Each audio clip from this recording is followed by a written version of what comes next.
റാദം എന്ന് പറയുന്ന സ്ഥലത്തെ സെൻറ് മേരീസ് ചർച്ച് എന്ന് പറയുന്ന ഒരു ചെറിയ ദേവാലയം 25 വർഷം മുമ്പ് സ്ഥാപിതമായതാണ്. സ്വന്തം മകൻ മരണത്തോട് മല്ലിടുമ്പോൾ ബൈബിളിൻ്റെ സ്പർശനമായിട്ട് ആ കൊച്ച് രക്ഷപ്പെട്ടു. അങ്ങനെ ആദ്യത്തെ കാറ്റക്കിസ്റ്റായിട്ട് 25 വർഷം മുമ്പ് ആ കുട്ടിയുടെ പിതാവ് വന്നു.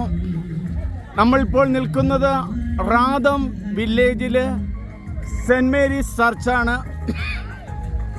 ഈ കാണുന്നതാണ് saint Mary's church. Saint Mary's ചർച്ചിൽ അച്ഛന്മാരൊക്കെ വരുമ്പോഴൊക്കെ താമസിക്കുന്ന ഒരു വീടാണ്. വീടെന്ന് പറയാൻ പറ്റില്ല. ഇതിൻ്റെ ഫയർ ഫ്ലൈസ് ഒക്കെ ഉണ്ട്. വളരെ നന്നായിരിക്കുന്നു. റാദം വില്ലേജിൽ സെൻറ് മേരീസ് ചർച്ചിൽ കാറ്റക്കിസ്റ്റാണ്. What is your name? My name is Boni Badu. Boni Badu. And this is your wife? Yeah. What's your name, madam? Boni Anima. Boni? Anima. Anima. Oh. They are the catechists. They are the youngsters are here. Very beautiful. Thank you. രോഗസൗഖ്യത്തിലൂടെ കത്തോലിക്ക വിശ്വാസം ഈ ഗ്രാമത്തിൽ ഉണ്ടായി. 25 വർഷം മുമ്പ് ഇവിടെ ഒരു Catholic കുടുംബമാണ് ഉണ്ടായിരുന്നതെങ്കിൽ ഇന്ന് 75-80 കത്തോലിക്ക കുടുംബങ്ങളായി. 25 വർഷത്തെ ജൂബിലി ആഘോഷം വളരെ വളരെ നന്നായിരുന്നു.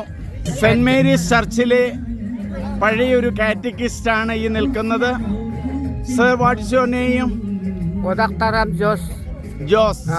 Very good name. Odaktaram Jos, head catechist. Catechist, yeah. And these are the ornaments. ആഭരണങ്ങൾ അണിഞ്ഞിരിക്കുകയാണ് ഇവര്. ഇവിടെ ആണും പെണ്ണും എല്ലാം ആഭരണങ്ങൾ അണിയും. ശ്രീ ഗോഡാക്, chairman, adviser, saint Mary's Catholic church random.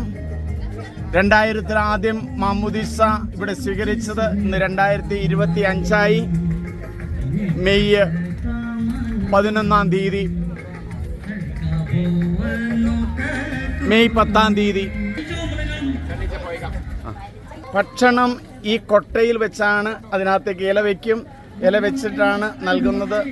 ബിഷപ്പും എല്ലാം കഴിച്ച് ഇതിനകത്ത് തന്നെയാണ്. Yeah, I am ready.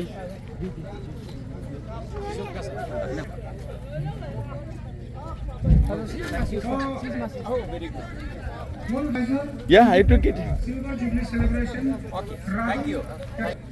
കലർപ്പില്ലാത്ത അന്തരീക്ഷവും അരുണാചൽ പ്രദേശിലെ മലകളും നിരന്നു നിൽക്കുകയാണ്. 25 വർഷമായിട്ട് യേശുവിൻ്റെ വചനത്താൽ സുഖം പ്രാപിച്ചവർ